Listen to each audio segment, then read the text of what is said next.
नमो बुद्धाय। आज आपण एक अतिशय पवित्र आणि महत्वाचा दिवस अश्विन पौर्णिमा याबद्दल सविस्तर जाणून घेणार आहोत। हा दिवस फक्त चंद्राचा पूर्ण आकार पाहण्याचा नाही, तर आत्मशुद्धी, करुणा आणि साधनेचा हा दिवस आहे। या दिवशी आपण आठवतो बुद्धांनी दिलेला पहिला उपदेश, संघाची स्थापना, वर्षवासाची परंपरा, ध्यान आणि आत्मपरिवर्तन, दान, सेवा आणि करुणेचा संदेश। आजच्या या व्हिडिओत आपण या सर्व गोष्टी तपशिलाने समजून घेऊ आणि त्या आपल्या दैनंदिन जीवनात कशा उपयोगी पडतात यावरही आपण विचार करूया। अश्विन महिना हा भारतीय परंपरेत आध्यात्मिकतेसाठी विशेष मानला जातो।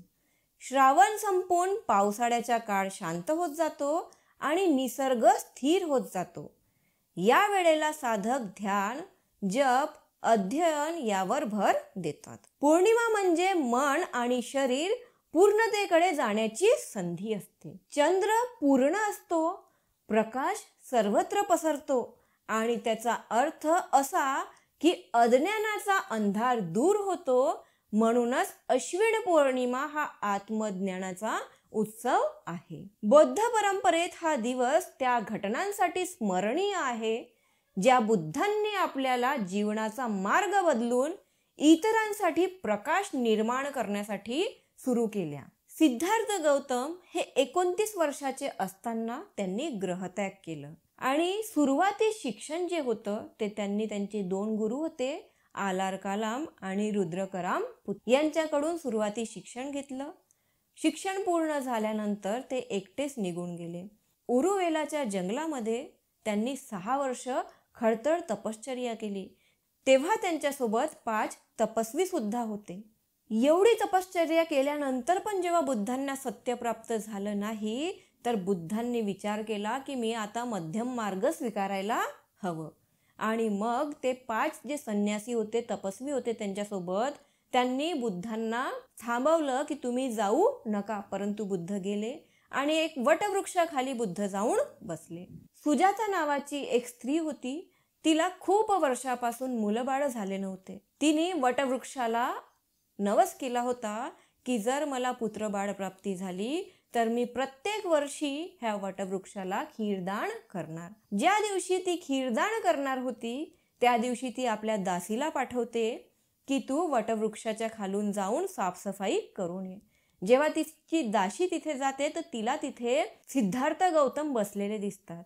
ती धावत पडत येते आणि आपल्या मालकिणीला सुजाताला सांगते की वटवृक्षाखाली वटदेवता बसलेले आहेत। सुजाताला विश्वास होत नाही। सुजाता म्हणते तू काहीही खोटं बोलत असशील, पण सुजाता खीर बनवते आणि ती खीर बनवून तिथे जाऊन सिद्धार्थ गौतमाला ती खीर दान करते।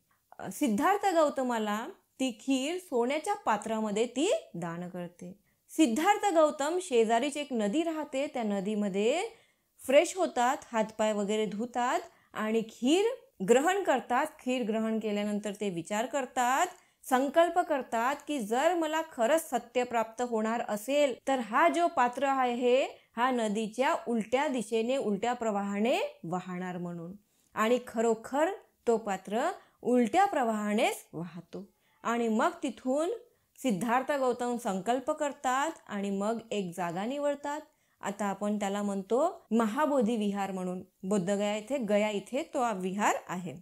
तर सिद्धार्थ गौतम तिथे जातात, पिंपळाच्या झाडाची निवड करतात आणि तिथे ते ध्यान करायला बसतात आणि संकल्प करतात की जेव्हापर्यंत मला सत्य प्राप्त होणार नाही, ज्ञान प्राप्त होणार नाही, तेव्हापर्यंत मी इथून हलणार नाही। आणि अशा प्रकारे एक दिवस असा उगवतो की ज्या दिवशी सिद्धार्थ गौतमाला ज्ञान प्राप्त होते। बुद्धांनी तपश्चर्या पूर्ण करून त्यांना बोधी प्राप्त झाली। त्यानंतर त्यांना हे समजलं की मुक्तीचा मार्ग प्रत्येकासाठी खुला असला पाहिजे, कारण ते मुक्त झाले होते। त्यांना सत्य समजू आलं होतं, सत्याची खोजमध्ये ते निघाले होते आणि आता त्यांना ज्ञान प्राप्त झालं होतं।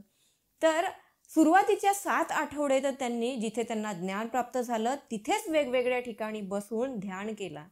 त्यानंतर त्यांनी विचार केला की हा जो धम्म आहे, हा जो सत्य आहे, हा मी कुणाला सांगू? खूप कठीण मार्ग आहे हा. लोक ह्या मार्गावर चालतील किंवा नाही हाही त्यांना विचार येत होता.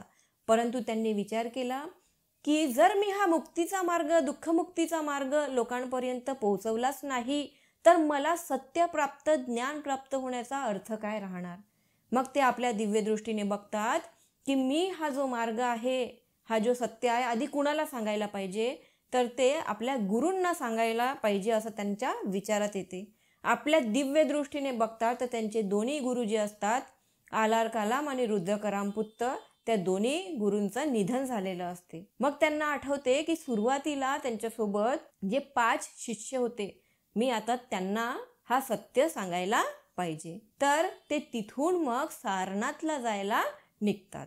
मग त्यांनी सारनाथ येथे पंचवर्गीय भिक्खूंना पहिला उपदेश दिला. यालाच धम्मचक्र प्रवर्तन असे म्हणतात. तेव्हा त्यांनी आपल्या पहिल्या उपदेशामध्ये त्यांना सांगितलं 4 आर्य सत्य, दुःख आहे, दुःखाचं कारण आहे, दुःखाचं निवारण सुद्धा आहे आणि दुःखापासून मुक्तीचा मार्ग सुद्धा आहे. हे 4 आर्य सत्य आहेत. दुःखाचे स्वरूप आणि त्यातून मुक्ती, त्यानंतर आर्य अष्टांगिक मार्ग, अशा प्रकारे भगवान बुद्धांनी त्यांना उपदेश दिला. ही शिकवण आजही प्रत्येक साधकासाठी दिशा आहे.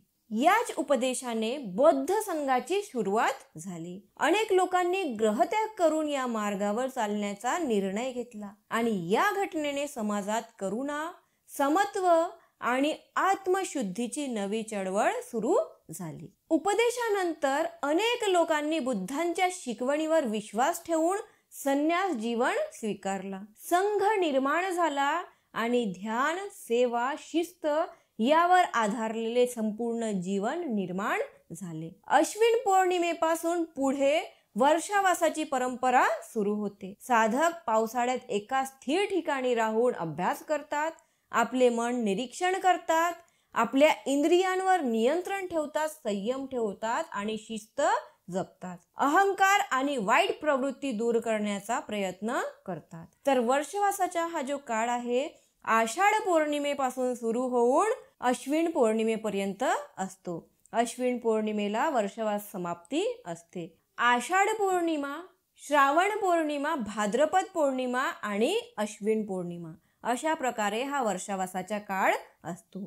वर्षावास हा आत्मपरिवर्तनाचा कालखंड आहे. हा फक्त धार्मिक विधी नाही तर जीवनाचा पाया मजबूत करणारा अभ्यास आहे. या दिवशी अनेक ठिकाणी ध्यान शिबिरे, सामूहिक पठण आणि प्रवचनांचे म्हणजे धम्मोपदेशाचे आयोजन होते. यामध्ये खालील गोष्टींवर भर दिला जातो. मनाची शांतता कशी राखावी, क्रोध, मत्सर आणि द्वेष यावर मात कशी करावी, इतरांविषयी करुणा आणि समजूतदारपणा कसा वाढवावा, अन्न, वस्त्र आणि वेळ याचे दान करून आत्मकेंद्रितेतून बाहेर कसे यावे. ध्यानाच्या प्रक्रियेत आपण आपले विचाराचे निरीक्षण करतो. हळूहळू वाईट भावना दूर होतात आणि आपल्यामध्ये प्रेम, दया आणि समजूतदारपणा वाढतो. म्हणून हा दिवस आध्यात्मिक साधनेचा उत्सव आहे. अश्विन पौर्णिमा हा दान करण्याचा दिवस मानला जातो. गरजूंना पोषण देणे म्हणजेच अन्नदान, थंडीपासून संरक्षण करणे म्हणजेच वस्त्रदान, आरोग्याची सेवा करणे त्यासाठी औषधीचं दान, एकमेकांसोबत राहणे म्हणजेच वेळ देणे आणि प्रेम करणे. दान म्हणजे फक्त वस्तू देणे नाही. दान म्हणजे स्वार्थ सोडून इतरांच्या गरजेसाठी प्रेमाने योगदान देणे. बुद्धांनी सांगितले की दानामुळे लोभ, मत्सर आणि अहंकार कमी होतो. यामुळे आपले मन शुद्ध होते आणि अंतर्मनात आनंद निर्माण होतो. आजच्या ह्या धावपळीच्या जीवनात अश्विन पौर्णिमा आपल्याला थांबून विचार करण्याची संधी देते. आपण स्वतःकडे पाहतो का? आपले मन शांत आहे का? इतरांसाठी आपण काही करतो का? या दिवशी आपण संकल्प करूया, दररोज थोडा वेळ ध्यानासाठी राखून ठेवूया. ज्या गोष्टीवर आपले नियंत्रण नाही त्या सोडून द्यायचे. प्रत्येकाशी प्रेमाने वागायचे. जिथे शक्य असेल तिथे दान आणि सेवा करायची. या दिवशी मिळणारे आध्यात्मिक बळ आपले जीवन प्रकाशमय करू शकते. अश्विन पौर्णिमा ही फक्त एक तारीख नाही, तर जागृतीच्या, शिस्तीच्या, ध्यानाचा आणि करुणेचा उत्सव आहे. बुद्धांनी दाखवलेल्या मार्गावर चालून आपणही आपल्या आयुष्यात शांतता आणि समाधान निर्माण करू शकतो. बुद्धांनी ज्या पंचवर्गीय भिक्खूंना आपला प्रथम उपदेश दिलं होतं सारनाथ इथे मृगदाय वनात, त्यांचे नाव काय काय आहेत? कौंडिन्य, भद्दीय, वप्प, महानाम आणि अश्वजित. अशा प्रकारे हे पंचवर्गीय भिक्खू होते. साधू साधू साधू. व्हिडिओला लाईक करा, जास्तीत जास्त शेअर करा, त्याचबरोबर कमेंट करून तुमची प्रतिक्रिया नक्की कळवा. आणि जर तुम्ही चॅनलवर नवीन असाल तर प्लीज चॅनलला सबस्क्राईब करून घ्या. नमो बुद्धाय.